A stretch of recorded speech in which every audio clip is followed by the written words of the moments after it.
농마트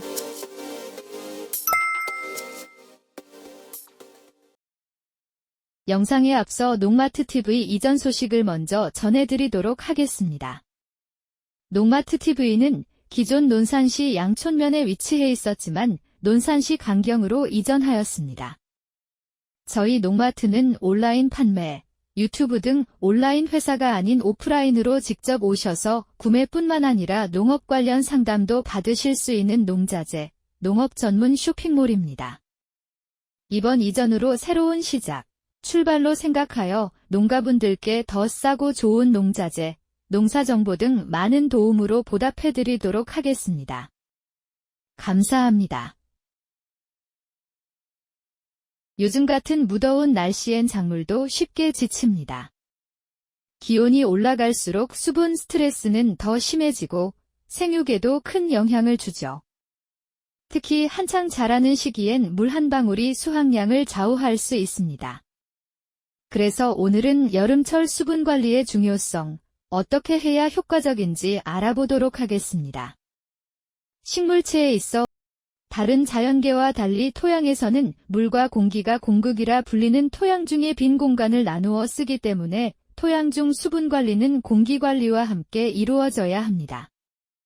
토양에서 모래, 점토 등 토양 입자가 전체 부피의 절반 정도를 차지하고 공극이 나머지 절반을 차지하는데 이 공극을 물과 공기가 반반씩 점유하고 있을 때가 일반적으로 밭작물 생육에 좋은 상태로 토양 입장과 물, 공기의 비율이 50대 25대 25입니다.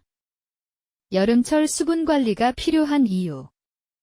여름철 작물 수분 관리가 필요한 이유는 여름철 고온과 강한 햇빛은 광합성을 활발하게 하여 식물이 많은 양의 물을 필요로 합니다.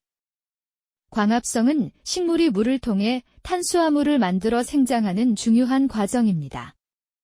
또한 식물의 생장 속도가 가장 빠르기 때문에 물을 충분히 공급해줘야 합니다. 생장 속도가 빨라짐에 따라 물의 필요량도 증가합니다. 여름철에는 높은 기온과 강한 햇빛으로 인해 토양 수분이 빠르게 증발합니다. 따라서 작물에 충분한 수분을 공급하기 위해 수분 관리가 매우 중요합니다. 수분 부족의 영향. 토양 수분이 부족하면 잎 동화 기능이 저하되어 신초 생장이 감소하고 과실 발육이 저하되며 그 결과 과실 수량이 감소하게 됩니다. 특히 과수는 생육 초기인 4월에서 6월에 충분히 관수를 해주어야 합니다. 육아의 세포 분열이 왕성해 과실 발육이 양호하고 새 가지가 왕성해지기 때문에 가뭄이 지속되면 과실의 자람이 불량해져 비상품과 발생과 낙과 현상 발생이 증가합니다. 파종 직후나 개화기, 수확기 전 수분 부족은 매우 큰 피해를 줍니다.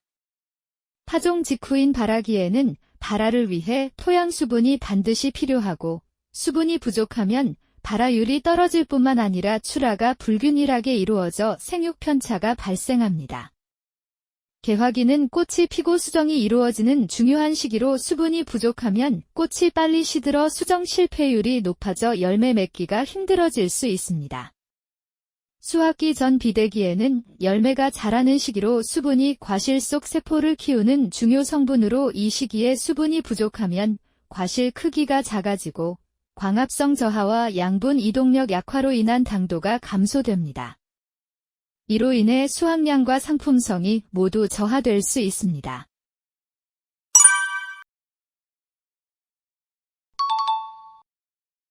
수분 부족 예방 요령. 토양에 퇴비, 짚, 풀 등을 갈면 수분 증발을 막을 수 있습니다. 불필요한 도장지 및 불량과는 수시로 적과하여 불필요한 양분 공급을 조절해줍니다. 잡초를 방제하여 작물과 잡초의 수분 경합을 피해줍니다. 과수에서는 유목뿌리가 분포된 지면을 두껍게 복토하며 조기 열매 및 꽃봉오리 속기 작업으로 과일 간 양수분 경합을 방지합니다. 효율적인 수분 공급 방법. 식물에 물을 줄 때는 식물이 일을 가장 많이 하는 아침에 주는 것이 좋습니다.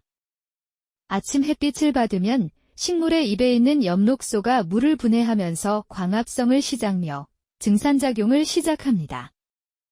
물을 분해하며 생긴 수소와 전자가 공기 중에 이산화탄소와 만나 영양분인 포도당을 만들고 아침 햇빛은 식물의 입에 난 숨구멍을 활짝 열어 증산작용도 돕습니다. 숨구멍을 통해 수분이 기체로 증발하면 잎과 줄기 사이에 압력 차이가 생겨서 뿌리에 있던 물이 입으로 끌어올려지고 잎에서는 이 물을 사용해 광합성을 하면서 동시에 계속 물을 증발시킵니다. 그래서 식물은 아침 햇빛을 받을 때 가장 물을 많이 사용하기 때문에 이때 충분히 물을 주지 않으면 식물이 제1을 못해서 성장에 방해가 됩니다. 반대로 햇빛이 없는 밤은 식물이 쉬어가는 시간으로 광합성을 그만두고 증산작용도 거의 멈추기 때문에 밤에 물을 주면 나처럼 물을 효율적으로 사용하지 못해 뿌리에 물이 오래 머무르게 됩니다. 이 상태가 지속되면 뿌리가 썩거나 곰팡이가 발생할 수 있기 때문에 아침에 수분 공급을 하는 게 가장 좋은 방법입니다.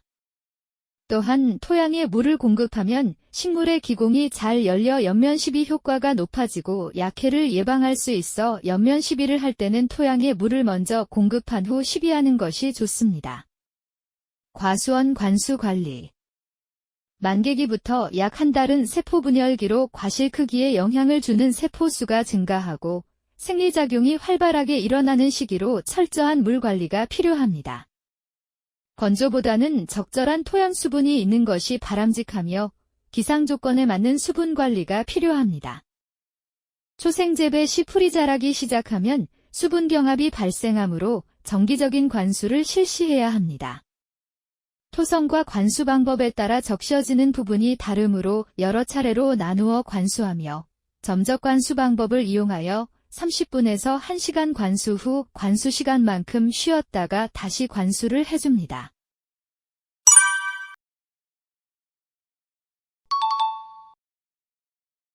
고온기 수분 공급 시 주의사항. 고온기에는 식물의 생육이 활발해질 수 있지만 과도한 관수나 시비는 식물의 웃자람을 유발할 수 있습니다. 토양 수분 상태를 확인하고 필요에 따라 관수하여 뿌리가 충분한 산소를 섭취할 수 있도록 관리해야 합니다. 착과 전에는 온도를 25에서 30도, 최저 온도를 16도로 유지하는 것이 좋으며 과도한 관수는 뿌리 부패를 유발할 수 있으므로 적절한 관수량을 유지해야 합니다. 다시 반복적으로 말씀드리지만 작물 수분 관리는 작물마다 필요로 하는 수분량이 다르기 때문에 필요 수분량을 체크하는 게 가장 처음에 해야 할 일이자 중요한 포인트입니다. 작물별 수분 적정량은 농마트 TV의 작물별 재배 특성 영상이나 흑토람에서 확인하실 수 있습니다. 그리고 오늘 알려드린 수분 관리 방법은 여름철뿐만 아니라 다른 계절에도 활용할 수 있습니다. 오늘은 여름철 수분 관리의 중요성에 대해 알아보았습니다. 여름에는 고온으로 인한 증산작용으로 인해 작물이 수분 사용량이 많아지고 수분 증발로 인해 충분한 수분 보충이 필요합니다. 토양에 짚, 풀, 퇴비 등을 깔면 수분 증발을 최소화할 수 있으며 불필요한 도장지나 적과는 제거하여 양분 공급을 조절해 주어야 합니다. 토양 성질마다 수분 유지력이 다르며 수분 공급은 밤보다는 이른 아침 광합성을 시작할 때가 가장 좋습니다. 저희 농마트 TV는 농업 현장의 고민을 함께 해결하는 농자재 전문 플랫폼입니다. 비료, 영양제, 병해충 관리자재뿐만 아니라 유기질 비료까지 검증된 자재만 엄선해서 믿고 쓸 수 있는 제품만을 추천드립니다. 어떤 작물에 어떤 자재가 필요한지 고민이 되신다면 댓글이나 농마트 TV 연락처로 문의를 주시면 정확한 상담과 제품 추천을 도와드리겠습니다. 농마트 TV 사이트 주소는 아래 댓글에 남겨놓을 테니 많은 방문과 관심 부탁드리겠습니다. 농가분들을 위해 좋은 자재, 합리적인 선택으로 더 나은 수확을 함께 만들어 가겠습니다. 농마트 TV 구독과 좋아요 부탁드리겠습니다. 오늘 영상을 시청해주셔서 감사합니다.